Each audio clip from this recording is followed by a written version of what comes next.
नमस्कार दोस्तों, आप सभी का स्वागत है बस सीट बुकिंग सिस्टम में। इस प्रोजेक्ट में हम लोग जो है ऐड करेंगे नया रिपोजिटरी। तो बस रिपोजिटरी जो है हम लोग ऐड कर चुके थे लास्ट वीडियोस में। अब हम लोग सीट डिटेल के लिए सीट रिपोजिटरी ऐड करेंगे, फिर यूनिट ऑफ वर्क ऐड करेंगे और उसके बाद में हम लोग जो है एरिया ऐड करेंगे कस्टमर के लिए और एडमिन के लिए। तो सिमिलरली हम लोगों ने यही चीज़ जो है वो शॉपिंग कार्ट के अंदर प्रोजेक्ट में भी की थी कि हम लोगों को अगर जेनरिक रिपोजिटरी पैटर्न यूज़ करना है तो हम लोग यूनिट ऑफ वर्क के साथ जेनरिक रिपोजिटरी पैटर्न यूज़ करते हैं। तो उसी प्रकार मैंने देखिए यहाँ पर सीट रिपोजिटरी, आई सीट रिपोजिटरी यूज़ किया है, आई बस रिपोजिटरी यूज़ किया और जो कॉमन फंक्शंस हैं वो मैंने जेनरिक रिपोजिटरी के अंदर यूज़ कर लिए थे।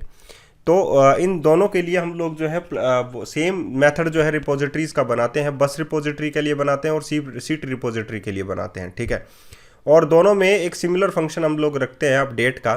सीट रिपोजिटरी का अगर हम लोगों को सीट डिटेल कल को अपडेट करनी पड़ी तो हम लोग अपडेट फंक्शन कॉल करेंगे। अगर सिमिलरली हम लोगों को बस रिपोजिटरी का बस डिटेल अगर हम लोगों को चेंज करनी पड़ी तो हम लोग बस डिटेल जो है वो चेंज करेंगे कि अगर अपडेट फंक्शन हुआ तो, ठीक है। तो ये सभी जो है हम लोग यूज़ करेंगे। अब हम लोग इसमें जो है सीट डिटेल जो है वो ऐड कर लेंगे। तो सिमिलरली हम लोगों ने रिपोजिटरी पैटर्न जो है वो यूज़ किया है, तो रिपोजिटरी हम लोग सीट के लिए भी ऐड करेंगे और इसी प्रकार हम लोग जितनी भी डिटेल्स हैं वो ऐड कर लेंगे और उन्हें अपडेट कर देंगे। तो ये सारी जो चीज़ें हैं हम लोग इसमें ऐड करते जाते हैं और वन बाय वन हम लोग जो चीज़ों को गेट करते जाते हैं, आप लोगों को पता है। तो सीट रिपोजिटरी बना लीजिए, बस रिपोजिटरी बना लीजिए, उसके बाद में यूनिट ऑफ वर्क बना लीजिए। और ये जो सीट रिपोजिटरी है वो जेनरिक रिपोजिटरी से इनहेरिट होगी, तो जेनरिक रिपोजिटरी के जितने भी फंक्शंस हैं वो सीट में आ जाएंगे और आई सीट रिपोजिटरी में सिर्फ एक अपडेट का फंक्शन था तो वो उसमें आ जाएगा, ठीक है। तो ये हो गया आप लोगों के पास। यहाँ पर आप लोग जो है सीट की डिटेल जो है वो अपडेट करना चाहते हैं तो सीट डिटेल आप लोग ऐड कर दीजिए इसमें। और बस फ्रॉम डीबी की जगह आप लोग सीट फ्रॉम डीबी जो है वो लिख सकते हैं। तो ये सारी जो चीज़ें हैं वो वन बाय वन हम लोग सॉल्व करते हैं।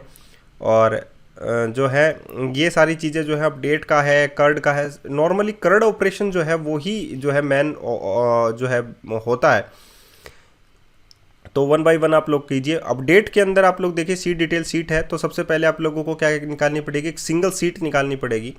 उसके ऊपर हो सकता है कि कई फीचर्स आप लोग लगाने चाहें, तो सीट डिटेल्स जो हैं वो आप लोग अपडेट करना चाहें तो सीट फ्रॉम डीबी आप लोग निकालें यूजिंग आईडी वाइज। और यहाँ पर देखिए इफ़ के अंदर आप लोग चेक करें कि seat from DB is not equals to null. अगर नल नहीं है तो सीट की डिटेल जो है वो आप लोग अपडेट कर दें मैनुअली, ठीक है। तो ये फंक्शंस भी आप लोगों को आई थिंक समझ में आ गया होगा। उसके बाद में हम लोग यूज़ करेंगे यूनिट ऑफ वर्क इसके अंदर। और वन बाय वन आप लोग सारे वीडियोस जो हैं बस टिकट बुकिंग के आप लोग देखते जाइए कि कैसे बस जो है, बस की सीट जो है वो बुक की जाती है, एडमिन कैसे एंटर करता है बस की सीट्स, और उसके बाद में बस की जो डिटेल है वो कैसे एंटर करता है, जैसे कि बस के नंबर हैं, बस की कितने मैक्सिमम नंबर ऑफ सीट्स कितनी हैं। तो बस एंटर होने के बाद में कोई भी कंज्यूमर है वो बस को डिटेल चेक करेगा और अपनी सीट जो है वो बुक कर सकता है। और इंटीग्रेशन अगर आप लोगों को इसमें लगाना है कि पेमेंट इंटीग्रेशन लगाना है तो आप लोग जो है स्ट्राइप मेथड जो है वो यूज़ कर सकते हैं और वन बाय वन आप लोग जो है पेमेंट भी करा सकते हैं कि ये पेमेंट जो है उसका हो चुका है। तो अगर आप लोगों को यहाँ तक भी जाना है तो आप लोग जो है स्ट्राइप मेथड का यूज़ कर सकते हैं और इसमें आप लोग लगा सकते हैं। तो देखिए यहाँ पर सीट डिटेल में सीट नंबर, डिस्क्रिप्शन और बस आईडी आप लोग ऐड कर सकते हैं कि ये बस जो है वो इस सीट की डिटेल्स वाइज है, ठीक है। तो आप लोग यहाँ पर भी ऐड कर सकते हैं। तो इसमें कोई प्रॉब्लम नहीं है कि आप लोगों को ऐड कर क्या करना है, डिलीट क्या करना है। बस आप लोगों को जो चेंजेस करने हैं वो लेटर ऑन भी हो सकते हैं। एक बार के लिए हम लोग स्ट्रक्चर तैयार करते हैं बस सीट का, और जो फंक्शनलिटी इन फ्यूचर हम लोगों को चाहिएगी वो फंक्शनलिटी जो है हम लोग इसमें डालते जाएंगे, ठीक है। तो यहाँ पर इसको सेव कर दीजिए। उसके बाद में हम लोग चलते हैं नेक्स्ट पर। सीट फ्रॉम डीबी हो गया आप लोगों के पास, और सिमिलरली आप लोगों के पास ऐसे ही यूनिट ऑफ वर्क जो है आप लोगों को ऐड करना पड़ेगा इसमें। तो एक बार के लिए हम लोग क्लोज कर देते हैं सभी। अब हम लोग जोड़ते हैं इसमें यूनिट ऑफ वर्क। तो I unit of work interface बनाएंगे पहले ताकि ये सभी क्लासेस को रैप अप कर सके।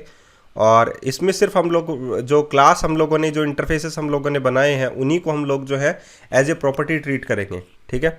तो आई यूनिट ऑफ वर्क बनाएंगे।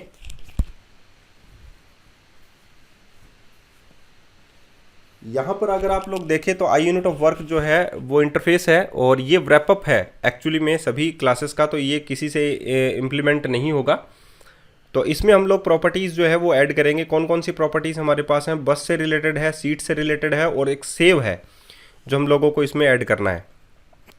ठीक है, तो हम लोग यहाँ पर ऐड करेंगे आई बस रिपोजिटरी और गेट करेंगे प्राइवेटली, इसको हम लोग क्या करेंगे, सेट करेंगे। ठीक है,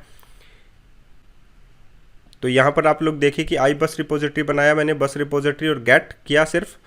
सिमिलरली हम लोग सीट डिटेल रिपोजिटरी भी बनाएंगे। तो यहाँ पर आप लोग लिख सकते हैं सीट रिपोजिटरी, ठीक है, और बस रिपोजिटरी की जगह आप लोग लिख सकते हैं सीट रिपोजिटरी। ये भी हो गया आप लोगों के लिए। अब हम लोग आई यूनिट ऑफ वर्क के लिए जो है रिपोजिटरी तैयार करेंगे और इसी से हम लोग रिपोजिटरी को इम्प्लीमेंट करेंगे।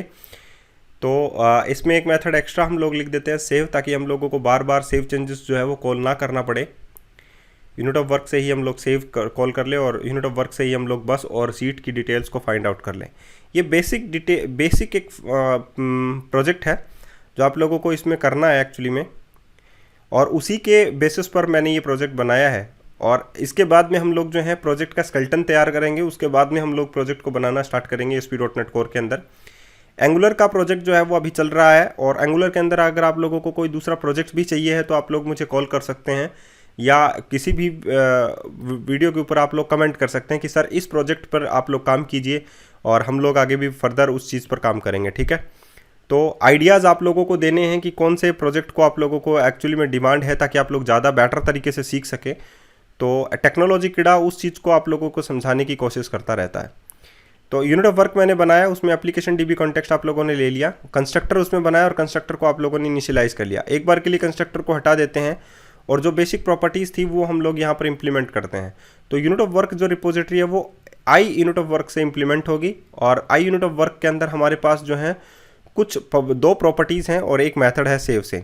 ठीक है, तो वो हम लोग इसमें इंप्लीमेंट करेंगे यूनिट ऑफ वर्क के अंदर। जैसा कि मैंने आप लोगों को कहा कि यूनिट ऑफ वर्क एक्चुअली में एक रैपअप क्लास है, जो कि आप लोगों के दोनों को, जो 2 अदर क्लासेस हैं हमारे पास, बस से रिलेटेड और सीट से रिलेटेड, दोनों को रैपअप करती है, बांधती है।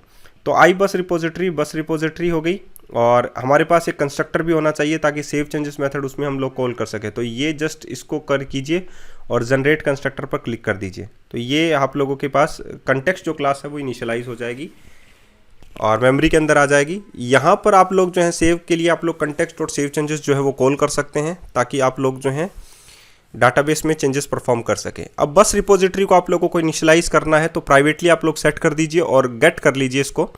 तो गेट सेमीकोलन आप लोग प्राइवेटली इसको सेट कीजिए। अब बस रिपोजिटरी को आप लोग इनिशियलाइज करेंगे कंस्ट्रक्टर के अंदर। तो आप लोगों ने कंस्ट्रक्टर में कॉन्टेक्स्ट प्रोवाइड कर रखा है, तो आप लोग यहाँ पर लिखेंगे bus repository equals to new bus repository. ठीक है, और उसके बाद में उसमें कॉन्टेक्स्ट आप लोग प्रोवाइड कर देंगे। ठीक है, तो आप लोग यहाँ पर लिखें कंस्ट्रक्टर के अंदर bus repository equals to new bus repository, और उसमें आप लोग कंस्ट्रक्टर प्रोवाइड कर दीजिए बस रिपोजिटरी। ओके, मैं यहाँ पर लिख रहा हूँ सेव के अंदर। ये सेव के अंदर नहीं लिखना आप लोगों को, ये आप लोगों को लिखना है एक्चुअली में, इसको जस्ट कट करते हैं और कंस्ट्रक्टर के अंदर आप लोगों को ये लिखना है। तो ये बस रिपोजिटरी जिसमें इनिशियलाइजेशन हो रहा है, ये यूनिट ऑफ वर्क की एक पब्लिक प्रॉपर्टी है। तो जस्ट इसको कट करते हैं हम लोग यहाँ से और कंस्ट्रक्टर के अंदर इसको पेस्ट कर देते हैं।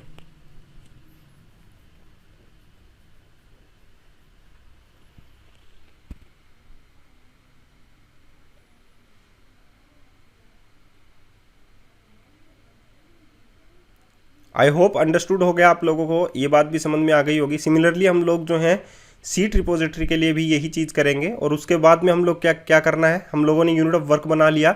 अब हम लोगों को जाना है एरिया के अंदर और उसमें कंट्रोलर हम लोगों को तैयार करने हैं। एक बात और, हम लोगों को बाय डिफ़ॉल्ट जो DB इनिशियलाइजर क्लास होती है हमारी, ताकि हमारे पास एक पहले से ही रोल्स जो हैं वो ऐड हों, तो हम लोग जो है उसमें DB इनिशियलाइजर क्लास के अंदर रोल ऐड कर देंगे। तो यहाँ पर डिबगिंग पॉइंट लग गया, इसको हटाते हैं यहाँ से और इसको सेव कर देते हैं। अब हमारे पास एरिया होना चाहिए किससे रिलेटेड, कस्टमर से रिलेटेड और एडमिन से रिलेटेड। तो 2 एरिया और बनाने हम लोगों को, एडमिन और कस्टमर का। उसके बाद में हम लोग जो हैं दोनों के अंदर कंट्रोलर स्पेसिफिक रोल के हिसाब से ऐड करेंगे कि कौन बस ऐड कर सकता है, कौन टिकट बुक कर सकता है, वगैरह वगैरह, कौन किसी का ऑर्डर क्या है, ऑर्डर डिटेल क्या है। ठीक है, बस की सीट जो है वो बुक हुई या नहीं हुई, कैंसिल जो है सीट को करना है या नहीं करना है, वो सारे फंक्शंस जो है वो हम लोग बस से रिलेटेड जो है वो देखेंगे। तो एक बेसिक फंक्शंस हैं जो हम लोगों को करना आना चाहिए, और सारे के सारे जो चीज़ें हैं वो वन बाय वन हम लोग अगर सॉल्व करेंगे तो ज़्यादा बेहतर आप लोगों तरीके से आप लोगों को समझ में भी आएगा। ठीक है, तो आई होप आप लोगों को ये वीडियो अच्छा लगा होगा। अगर आप लोगों को ये अच्छा लगा है तो प्लीज़ इसको शेयर ज़रूर कीजिएगा अपने फेसबुक पे, जहाँ पर भी आप लोग शेयर करना चाहें। तो इस प्रकार आप लोग 2 एरिया बना लीजिए, एडमिन और कस्टमर, और बेसिकली वेंडर और सेलर ही होते हैं, आप लोगों को पता है, सॉरी वेंडर और कस्टमर ही होते हैं। तो वन बाय वन आप लोगों को चीज़ें सीखनी होंगी, करनी होंगी। और अगर आप लोगों को किसी भी चीज़ में प्रॉब्लम होती है तो प्लीज़ मुझे कमेंट के ज़रिए ज़रूर मुझसे कंसल्ट करें। किसी भी चीज़ में अगर कोई प्रॉब्लम होती है तो मुझे कंसल्ट ज़रूर करें। आज के लिए इतना ही, फिर मिलते हैं नए वीडियो के साथ। धन्यवाद।